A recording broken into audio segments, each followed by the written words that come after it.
معلم يا أمير الجند.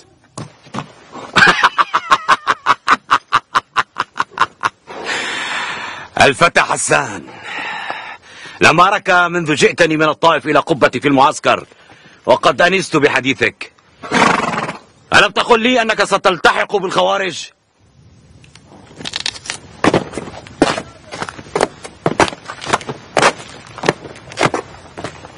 وإني عازم على ذلك.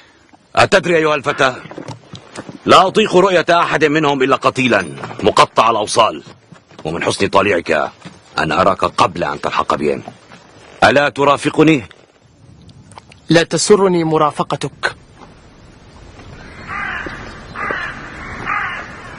هل حفظت القرآن؟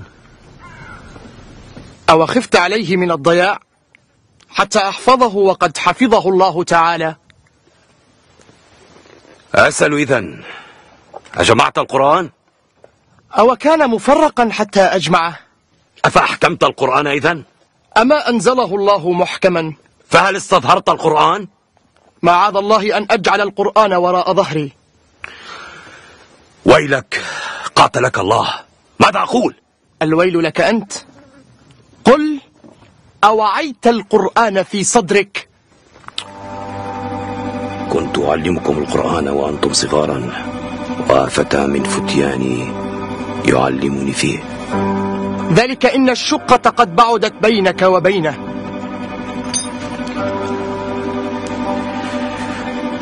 فاقرأ شيئا منه.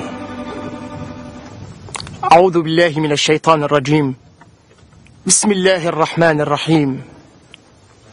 إذا جاء نصر الله والفتح ورأيت الناس يدخلون في دين الله أفواجا. كانوا يدخلون، أما اليوم فصاروا يخرجون. لما؟ لسوء فعلكم بهم. ويلك يا فتى، ألا تدرك من تخاطب؟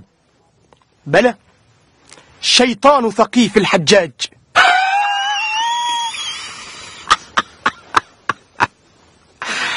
أمجنون أنت فنعالجك؟ لو كنت مجنونا لما وقفت أمامك الآن. لا أرجو فضلك ولا أخاف عقابك. ماذا تقول في أمير المؤمنين؟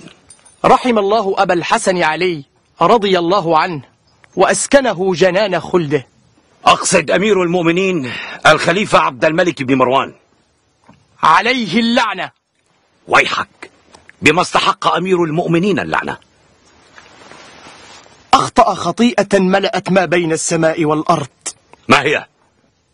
توليته إياك وتسليطك على الرعية.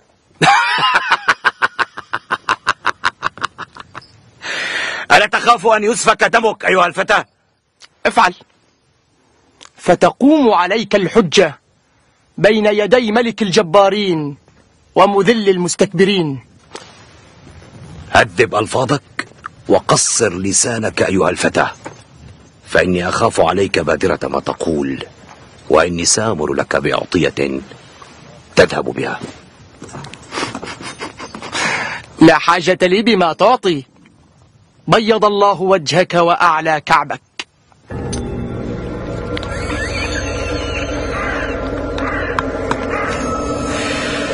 بيض الله وجهي أن أصاب بالعمى والبرص، وأعلى كعبك أن يكون مصيري التعليق والصلب. أليس هذا ما أردت أن تقول أيها الفتى؟ لله ما أفهمك. بلى.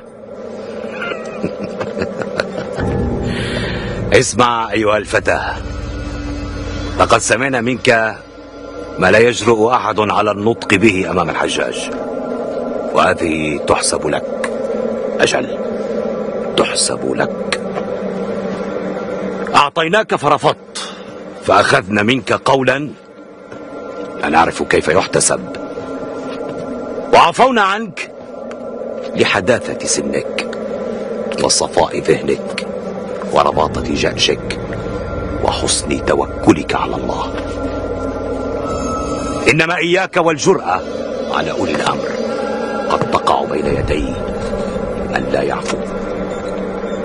العفو بيد الله لا بيدك. والشكر لله لا لك، وإني مفارق فلا جمع الله بيني وبينك في دنيا ولا آخرة.